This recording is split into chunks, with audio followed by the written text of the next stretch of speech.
See him. Hey, want to welcome everybody to the third session of Overheard. Overheard is a series of conversations that we're having at Harvard Avenue Christian Church all during Lent. In Lent, we're talking about a different kind of fast. We're talking about fasting from habits and attitudes that stand between us and the people that God has called us to be and is creating us to be. And I say creating because we're all works in progress. And we've been talking about things like bitterness and finding space and silence. And so I want to thank you for joining us today on this live YouTube broadcast. We hope you'll share this with others. You can go to our YouTube channel and watch our conversation last week about bitterness and forgiveness. And today we're going to be talking about the subject of superficiality, giving up superficiality for Lent. And during this broadcast, you can ask a question. Please send us your questions, and we'll do our best at the end of the session to answer your questions. So it's my pleasure today to introduce to you my friend, Reverend Deron Spoo, lead pastor at First Baptist Church of Tulsa. You've been there since 2000, right? 20 years this year. Yeah. 20 years this year. That's a long time, pastor. You must have been like 12 years old when you started, right? Yeah, I was 29 when I came here, and the older I get, the crazier that sounds. That a church would bring on a 29-year-old pastor. So, well, I'd say we've grown up together. That's amazing. Well, you have a great reputation in our community, and for those of you who know Reverend Spoo, you know that he is considered not just the pastor of First Baptist Church, but is considered a pastor for Tulsa who has a real heart for our city. And before I ever got here, Deron, I didn't tell you this when I met you before, is I'd already heard about you before I came, and somebody said the person you need to meet in Tulsa is Deron Spoo because he loves the church. He is open and welcoming, and you demonstrated that by welcoming me to the community. You graduated from Southwestern in Fort Worth, Texas, my hometown. That's a great thing. And yeah. I understand that you married Paula, who is a member, grew up in the Christian Church Disciples of Christ. Is that right? Yeah. So score one for the Baptist. I brought her over to our team. We met in college, and we're friends for a long time before we started dating. And quite honestly, we were attracted to each other right at the very beginning. And I said, well, I go to this church. So she just started going with me as friends. And so the Christian church has a near and dear place in my heart because of the fruit I've seen of that in my wife's life. One of the things that I really admire about you and your in First Baptist is that it's pretty unusual in the world we're living in today in an urban environment to build a thriving congregation in a downtown area. And that's an amazing thing. How'd that happen? I mean, what would you I know you were already a strong congregation, but usually congregations die in the middle of cities. How did y'all do that? I will say there's a lot of heartache and headache with, just being a pastor in general, especially during a pandemic. And I can't imagine starting a ministry in the middle of a pandemic too, David. I know it's probably been a very unique time, but I think you're seasoned enough as a pastor to know kind of what to do. I'm very fortunate to have a church that's gracious. Coming here at such a young age, I didn't know what I was doing. I still don't on many days, but I had a church that was patient with me, and I was patient with them. One of the keys, I think, to our success, if you want to call it that, was if we're going to be in downtown, we're going to serve the downtown community around us. And so that's been, I call our caring centers the heartbeat of our church. What we do to serve those who are under-resourced has been key to that. The other thing too, and it's so unique to be in a church where in the past 90 years, the church has had 4 pastors. I mean, wow. Just do the math on that. 90 years had 4 pastors. And so there's a heritage here of stability that I inherited. And fortunately, I get to be a part of that heritage now. People come here, we say, look, plant your life here and let's follow Jesus together. That's awesome. Well, I want to get into the subject for today, superficiality. But before we do, I want to ask you a question. Is it urban legend or is it true? Is it urban legend or is it true? Did you actually dress as a homeless person wearing a hoodie and crouch outside the church before Sunday services? Did you really do that and then walk in and preach? What is that true? That is true. Again, I chalk that up to being youthful, but I'm so glad I did that. we were looking at our caring center ministry, and it's so easy when you see somebody homeless on the street just to walk past them. So I sat outside the front door of our church on a Sunday morning, dressed in a hoodie. People didn't know it was me, and just see how many people stopped to talk to me, and very few did. And so then I walked in the middle of the service, and I told you before we went on this live event that I forgot to tell our security people that I was dressed as a homeless guy. So I walked down to the front. I'm nearly tackled, but they didn't tackle me, fortunately. And I sat down and started reading from Matthew 25, where Jesus says, I was poor, and I was hungry, and I was in prison. And we talked about, the master of disguise, that oftentimes we walk right past the people that Jesus would want us to help. And that Sunday, you talked in your message about the most loved and the most hated sermon you ever gave. Yeah. Same thing, but that sparked in us that if we're going to be in downtown, let's serve our downtown community.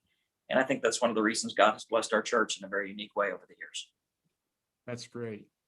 So in this past year, this past year has been just an incredible year for all of us, unprecedented. And this gets at the heart of the subject of superficiality. I think that, as I talk to people, I hear over and over again that this year has been one of the most difficult years of our lives, but there's been some blessings in the middle of it. I'm meeting with a group of dads right now, young guys with their kids, saying it's revealed what's been superficial and revealed what's important. And what have you learned in this last year of unprecedented change about yourself and about your ministry? That's a great question. It's a hard question too, because this whole thing is still unfolding.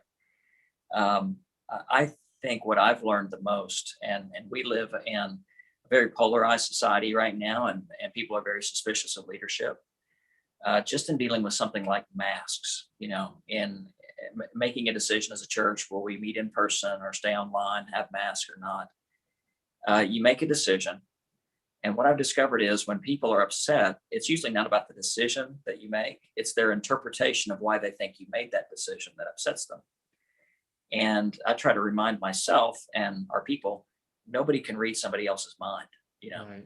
We don't know why people make their decisions. And so I loved what you said on Sunday is to, how did you put it? To stop being a spiritual jerk. Is that what you said? I said, don't be a self-righteous jerk who looks down on others.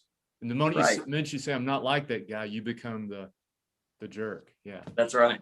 And so sometimes when people make a decision, we go, well, I know why they did that. The truth is we don't. We're interpreting that for ourselves. And I think the biggest thing I've learned in this last year is just to be gracious with all leaders, because, and with, people who aren't in leadership positions, we're under extraordinary stress. And I think if there's ever a time that we would just give a little grace and the benefit of the doubt to other people, it would be right now. Has that been the primary message you've given during this season? What's the message you've given? People have needed hope. What have you shared over and over again in this season? So the one thing I've shared over and over is get your eyes off yourself. Because when we're in isolation, we get inside our own heads. That's when the gremlins and the demons start going. I can tell how selfish I am by how stressed I am. The more I'm focused on myself, my stress goes up. But the minute I put my eyes on somebody else, and I've told people, look for a neighbor in need and serve them. Take them a meal.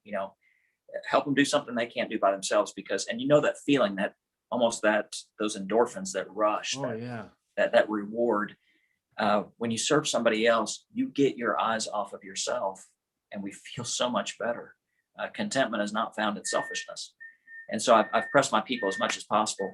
Keep serving. Because when we become focused on ourselves, we become angry and negative and bitter. Yeah. That's awesome. Yeah. So, subject of superficiality.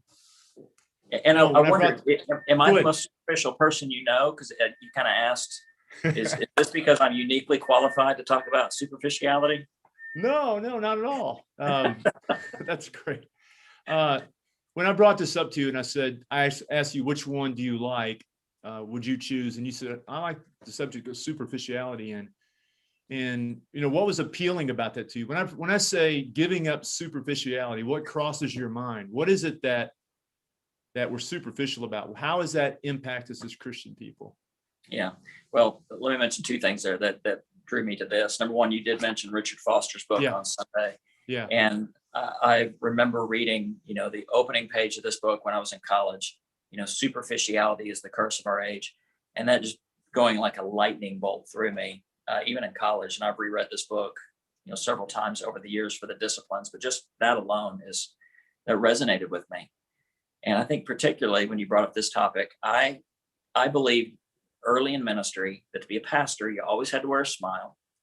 You always had to pretend like things were great, even when they weren't. And you had to pretend. And it took a couple of years to kind of slough that off and to say, what people really need to see is not a smile. They need to see me following Jesus when times are good and when times are not, when God is blessing and when I feel the absence of God as well. And that dealing with life authentically is a way, I think, as pastors, that we can disciple people, that you don't have to always be in a good mood when you're following Jesus, because sometimes God's blessings are not as obvious as they are in some seasons.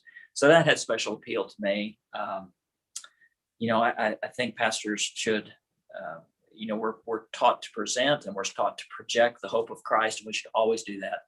But sometimes we just don't feel like wearing a smile. And that's all right, because nobody feels like that. Yeah. So that just had a personal draw to me, because it took me probably 10 years to slough off that idea of you always had to be happy if you were going to be a follower of Jesus. Yeah, that's just not the case. When I went through divinity school, I was basically, when I was taught to preach, not to ever make reference to myself or talk about myself in any way. And I have found today that if you don't share what's going on in your life, that people are more interested to know that you're a real human being, and they're not going to listen to you if they don't know that you're honest and real. And if you're superficial and you never share your own struggle, I mean, there's a fine line between using your message for therapy and sharing enough of yourself so people can connect to you. Absolutely. But I totally agree with you. People need to see us as real people who struggle with the same things that they struggle with every day. Because I think when we put on that mask and we walk in, we just present material and we don't talk about the real struggle to live this life and the hardships in life, it makes church become sort of a photoshopped experience. We live photoshopped, auto-tuned lives, and we come in, we can't be real. I would hope the church, our church, your church, could be a place where can come in and share their real story. That's exactly right. And I was taught just the opposite. My mentor in seminary, Calvin Miller, he said confessional preaching is the strongest preaching. Yeah. And from him, I learned, when I share a story, don't make yourself out to be a hero. Right. Actually share where you failed a lot, where you've learned and where you've grown. And right. I noticed people love to hear about my failures. They kind of lean in. Yeah. But that's okay, because I think they resonate with that. Now, and I didn't plan this, David, but it just so happens on Sunday, I used a story about superficiality. And that's a really interesting study. Do you mind if I share that? Just for a moment? Please do. Yeah. So it's University of California in Berkeley. They did an interesting study. They went back to the high school yearbooks of a girls' college in California called Mills High School, elite girls' college. And what they were looking for is they were looking for the way these girls smiled in their senior photo. Okay. And now, so this is, just trust me on this. So when you smile, you use a group of muscles here in your cheeks called the zymaticus majors, right? So those are the big muscles that you can smile, right? But that's when you put on a smile. We all know a fake smile when we see it. But there are other muscles around the eyes, the orbicularis oculi, that those are not voluntary muscles. They are involuntary muscles. And so when you really smile, those muscles move. And, we can tell when people are putting on a smile or when they're really smiling, and it's those involuntary muscles. So they went back and they found the girls who really, their eyes lit up. They were really genuinely happy. Yeah. And they compared those to those who were forcing a smile. And what they discovered, that those who were genuinely happy, their lives had followed this upward trend of contentment and satisfaction. Wow.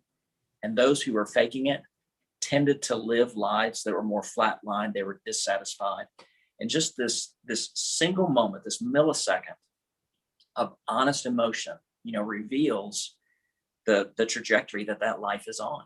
And that the people who could smile genuinely, and I would expand that and say, those of us who have really learned to have genuine emotions, be real people, we tend to be more satisfied in life. And those of us who tend to be more superficial and forcing the smiles, we're not satisfied. And so there's something about just being authentically who we are and authentically becoming who Christ has destined us to be. So I thought that was a very interesting study, that those are great who are genuine were more happy.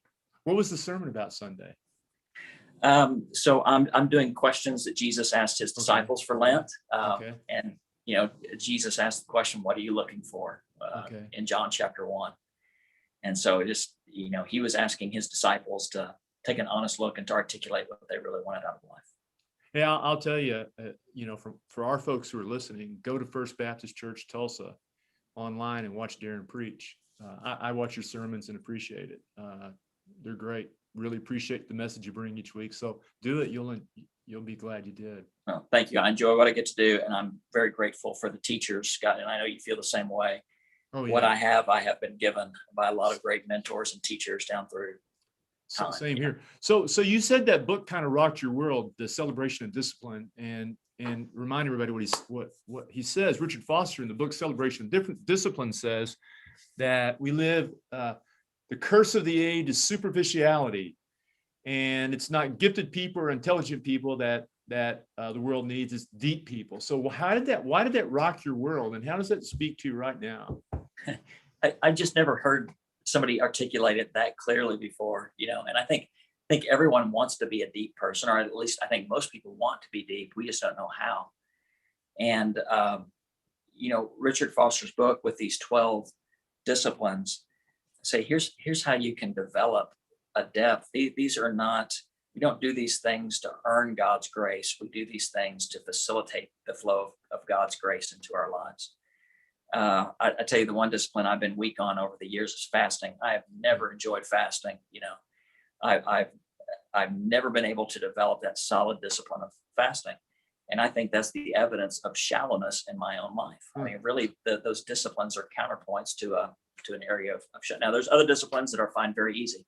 It's always been difficult because I love food more than I love intimacy with God many times, And so that discipline or the lack thereof reveals an area that I've yet to develop depth in my life. So it's I've avoided fasting because I use running as an excuse that I need carbs.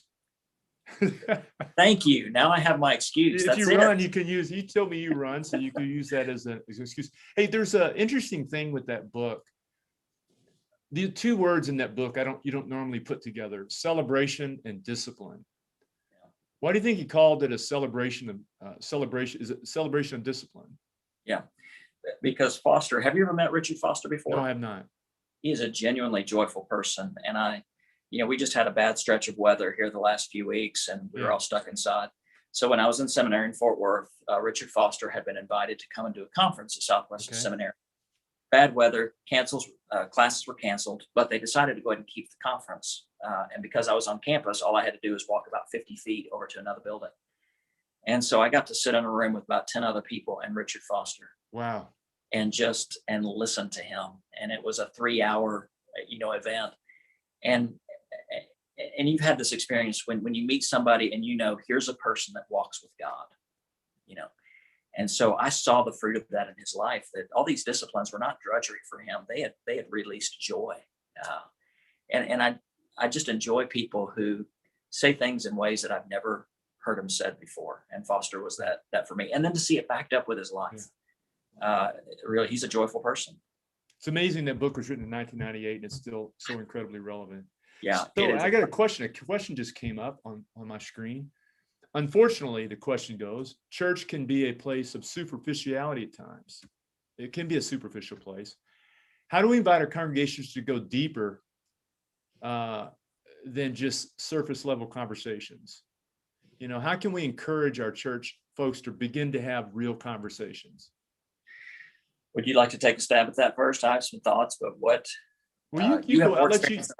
You go ahead. I'll let you go ahead. I'm interviewing you. They get to hear me all the time.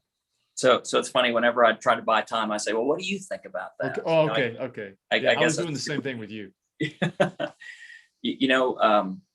And one of the things that we're studying in Lent while we're doing these questions of Christ is community. I pastor a church that before COVID, of course, 1,500 people would be in and out of the doors.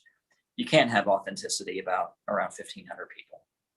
And so the small group communities that we have, that's where the authenticity really needs to take place. And I tell people, you can't know all 1,500 people here, but if you know 15 people, you're doing really, really well. And like what Jesus did with his disciples, oftentimes intimacy is a result of asking the right questions. And just think about some of the questions that he asked. What are you looking for? Who do you say I am? Why are you still so afraid? Are you willing to drink the cup? These are deep heart, soul questions. And I think people want to have conversations on that level. Forget about football and how bad Texas loses to Oklahoma every year. Forget about all that stuff. These are deep questions. I think if you ask the right questions, it facilitates intimacy, but it has to be in a smaller group setting. It can't be in a massive group. The smaller the group, the better for that. Well, I think for one that leaders have to model it. And I think that, with our lead, like we have elders and the elders in our church and our deacons, they have to begin to model that. And we have to create small communities of leaders where they're able to talk about real stuff in their life. I think that's really important. And I also think you got to make space for it. You got to make time for it. We're all in such a hurry. We're always passing by one another. It really does take time. You got to make the space for it. And then you just need to really listen. People will stop talking if they don't think you're listening, and really giving people space. And then also people need to know that they're safe, that this is a safe place, because unfortunately, right or wrong, people sometimes think the church is a judging place rather than a grace-filled place.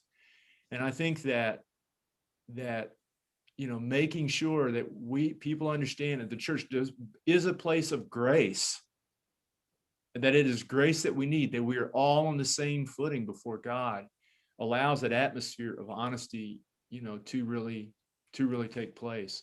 Hey, one of the things I said in the message I wanted to bring up to you is this is something I'm kind of passionate about, is that it feels like to me that this pandemic has revealed to us that we live in little bubbles, and that instead of bringing people together, it's just even siloed people even further. And that's been disappointing, but not necessarily surprising. And I just continue to hold on to the idea that if we're willing to leave our little bubbles, our little CNN bubble, Fox News bubble, our little, Baptist bubble, disciple bubble, and begin to interact with people, that it will begin to make the world a better place, and we'll have a better understanding of what it means to love our neighbor. And that's why I enjoy this conversation with you today. Some people told me that they were really looking forward to it as we, get to know people from other faith traditions. How do you think we can encourage people? What do you think we can do to encourage people to step outside their bubble, to meet others, to really listen? I just think it's just such an important thing to the healing and to bring hope to our country. Yeah, I completely agree with you. And as you think about us living in isolation, I was on my morning run this morning, started thinking about that phrase social distancing, which is not a phrase we even used a year ago. And the first time I heard it, I thought, oh, that'll never catch on. That's an oxymoron. Think about that phrase, social distancing. It's an oxymoron. How do you do society when you're at a distance from one another and you live in these bubbles? I think what you said about intimacy and that leaders need to model that. Mm-hmm. I think the church needs to model a little bit more diversity. You and I don't agree on everything. That really doesn't matter, because what we agree on is the lordship of Jesus Christ. That is the key thing. Absolutely. So what our culture values is uniformity, that you've got to believe the same things as me in order for me to talk with you and associate with you. And if you disagree with me, then I dislike you. D.A. Carson says the church is made up of people, not that are uniform, but that are unified. Mm-hmm. And actually, he says the church is made up of natural enemies, but we share a common loyalty to Jesus. And then in that common loyalty, he commands us to love one another. And so we love one another out of love for Jesus. And so maybe as Christians, what we could model a little bit better is, if I disagree with somebody, that does not obligate me to dislike them. And that's a novel idea in our culture. We live in that time. If you disagree, you must dislike the person you disagree with. Right. You just described the heart of what the Christian Church Disciples is founded on, is that we love the idea of diversity, and that we don't have a litmus test for what people believe to be a part of our church. We just have one belief that Jesus is the Christ, the Son of the living God, and we unite Right. around that. The one thing that I think that all churches struggle with, ours in particular, any disciples churches, that we love the idea of welcoming people from different backgrounds. And we love that idea. But when it comes down to having a real conversation about things, we tend to hold back because we haven't been taught how to talk about differences. And so I think we've got to create an atmosphere of grace and trust within our congregations, because I don't think we're going to be able to heal some of the divides and solve some of our greater problems until people are able to listen and to ask good questions and to be open to listen and to learn, from other people. We got 3 questions. We got 3 minutes left. Deron's going off to teach Bible study. What's the subject tonight? I'm teaching through the life of David out of 1 Samuel. And so we're just doing a verse by verse study, and it's a great group I lead on Wednesday night. So let me ask you this question. What is the gospel to you? You say, I'm bringing the gospel. So I read a piece of good news this morning. I shared it with my wife that a study recently shows if you eat lots of chocolate, then your complexion will be clearer. It's actually one of the best things you can do for your complexion. I have a wife that loves chocolate. Yeah. And so that was good news for her, you know. And of course we know, the gospel is good news, but for me, the gospel is simply this, that Jesus Christ has restored a broken relationship between us and God. That is it. It is the good news of that. And if I can quote Thomas Merton here for just a moment, love what he says. He says, we are not at peace with others because we're not at peace with ourselves. And we're not at peace with ourselves because we're not at peace with God. And if we just trace that back, if I can come to peace with God, then I can be at peace with myself. And then I can be at peace with other people around us. What we've been talking about tonight. That is truly good news in a world that is so divided and so angry. Jesus said, blessed are the peacemakers, not blessed are the troublemakers, blessed are the peacemakers. And that's who we're called to be. I really so appreciate that. And, I get fired up about the gospel, the good news of Jesus Christ and the unconditional love of God for all people, that Jesus Christ brings us to God, brings us to one another. And I think, my personal mantra is my mission is to inspire people to love like Jesus every day, every way. Good. We do that, we'll have a better world. Hey, Deron, I want to thank you for being on this call with us today. Looking forward to spending some more time with you, and the folks at Harvard Avenue Christian Church love you and love First Baptist Church of Tulsa. Well, and David, welcome to Tulsa. I know you've been here a while. You've done a great job to try to lead a church, especially in a new ministry in a pandemic. Takes a special work of God's Holy Spirit in the life of a person. So you have my admiration and respect and my prayers. Okay. Yeah. Gracious God, thank you for this time together, and thank you for all those who are listening today, and pray your blessings upon them in the name of the Father, Son, and Holy Spirit. Amen. Blessings, everyone. We'll see you next week. Bye-bye. Bye.